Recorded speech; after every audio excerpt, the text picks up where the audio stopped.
आज रात 12 बजे से पूरे देश में, ध्यान से सुनिए,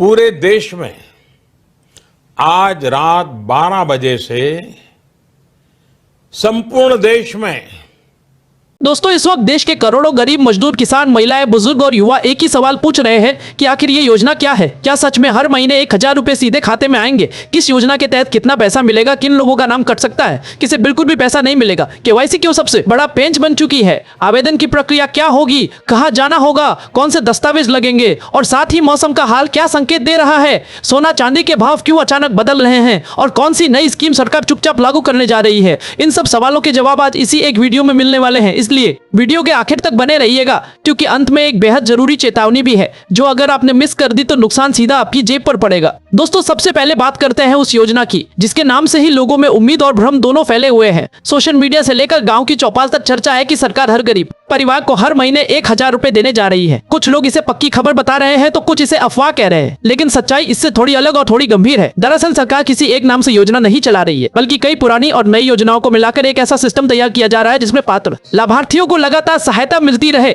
यानी अगर आप सही योजना में है, आपकी केवाईसी पूरी है और आपका नाम लिस्ट में है, तो पैसा रुकने वाला नहीं है। अब सवाल यह है कि यह 1000 रुपए किस योजना के तहत मिलेंगे? तो दोस्तों, यह समझना बहुत जरूरी है कि केंद्र सरकार और राज्य सरकार दोनों अलग अलग योजनाएं चला। कुछ राज्यों में सामाजिक सुरक्षा पेंशन योजना के तहत बुजुर्गों, विधवाओं और दिव्यांगों को 1000 रुपए या उससे ज्यादा की राशि दी जा रही है।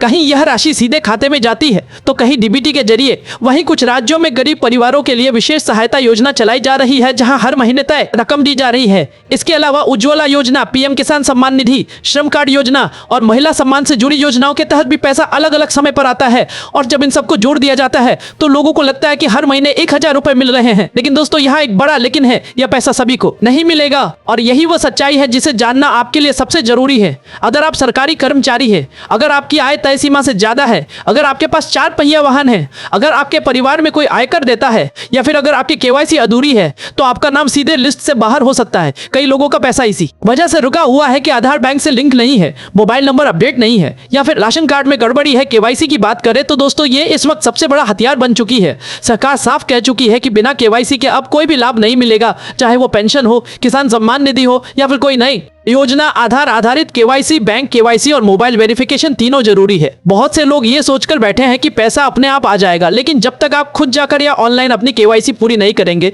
तब तक खाते में 1 रुपया भी नहीं आएगा। बात करते हैं आवेदन प्रक्रिया की, क्योंकि बहुत से लोग पूछ रहे हैं कि आखिर आवेदन कैसे होगा, कहाँ होगा और किस दफ्तर के चक्कर लगाने पड़ेंगे। तो दोस्तों, ज्यादातर योजनाओं में अब ऑनलाइन आवेदन को प्राथमिकता दी जा रही है। आप अपने नजदीकी जन सेवा केंद्र, कॉमन सर्विस सेंटर या फिर राज्य सरकार की आधिकारिक वेबसाइट पर जाकर आवेदन कर सकते हैं। कुछ योजनाओं में ग्राम पंचायत या नगर पालिका के माध्यम से भी फॉर्म भरे जा रहे हैं, लेकिन ध्यान रखिए कि किसी दलाल या फर्जी वेबसाइट के चक्कर में ना पड़े, क्योंकि ठगी के मामले तेजी से बढ़ रहे हैं। दस्तावेजों की बात करें तो लगभग हर योजना में आधार कार्ड सबसे जरूरी है। इसके अलावा बैंक पासबुक, राशन कार्ड, आय प्रमाण पत्र, निवास प्रमाण पत्र और मोबाइल नंबर जरूरी होता है। कुछ योजनाओं में जाति प्रमाण पत्र या विकलांगता प्रमाण पत्र भी मांगा जाता है। अगर इनमें से कोई भी दस्तावेज गलत या अधूरा है तो आपका आवेदन रिजेक्ट हो सकता है। अब दोस्तों, जरा बात करते हैं फायदे और नुकसान की, क्योंकि हर योजना के 2 पहलू होते हैं। फायदा यह है कि गरीब और जरूरतमंद लोगों को सीधे आर्थिक मदद मिलती है, उन्हें रोजमर्रा के खर्च में राहत मिलती है, बच्चों की पढ़ाई, दवाई और घर का राशन संभालना थोड़ा आसान हो जाता है। लेकिन नुकसान यह है कि कई बार अपात्र लोग भी इसका फायदा उठा लेते हैं,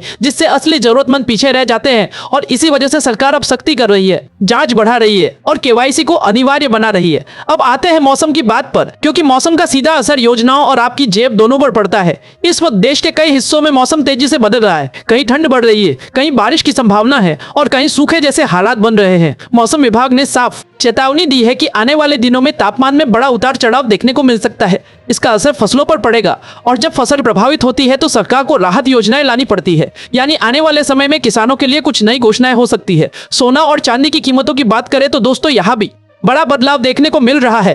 अंतरराष्ट्रीय बाजार में हलचल के चलते सोने के भाव में तेजी आई है, वहीं चांदी के दाम भी ऊपर नीचे हो रहे हैं। अगर आप निवेश की सोच रहे हैं तो यह समय बहुत सोच समझ कर फैसला लेने का है, क्योंकि छोटे निवेशकों के लिए थोड़ा सा गलत कदम नुकसानदेह हो सकता है। सरकार की नीतियों और वैश्विक हालात का सीधा असर इन कीमतों पर पड़ता है। अब सबसे अहम सवाल कि कौन सी नई स्कीम आने वाली है। तो दोस्तों, सरकार की तरफ से संकेत मिल रहे हैं कि गरीब महिलाओं और श्रमिकों के लिए एक नई सहायता योजना पर काम चल रहा है, जिसमें सीधे खाते में पैसा ट्रांसफर किया जाएगा। हालांकि अभी इसका आधिकारिक ऐलान नहीं हुआ है, लेकिन बजट और हालिया बैठकों से ये साफ है कि सरकार सामाजिक सुरक्षा को और मजबूत करने की तैयारी में है। जैसे ही इस पर मुहर लगेगी, सबसे पहले लाभ उन्हीं को मिलेगा जिनकी केवाईसी पूरी है और नाम सरकारी रिकॉर्ड में सही है। दोस्तों, अंत में एक बहुत जरूरी बात, अगर आपको अब तक किसी भी योजना का लाभ नहीं मिला है या आपका पैसा बंद हो गया है तो चुप मत बैठिए, अपने दस्तावेज जांचिए, केवाईसी अपडेट कराइए और सही जगह पर शिकायत दर्ज कराइए, क्योंकि कई बार छोटी सी लापरवाही सालों की मदद रोक देती है। और हाँ, अगर आपको ये जानकारी उपयोगी लगी हो तो वीडियो को अंत तक देखिए और अपने आसपास के लोगों को भी बताइए, ताकि कोई भी इस जरूरी जानकारी से वंचित न रह जाए।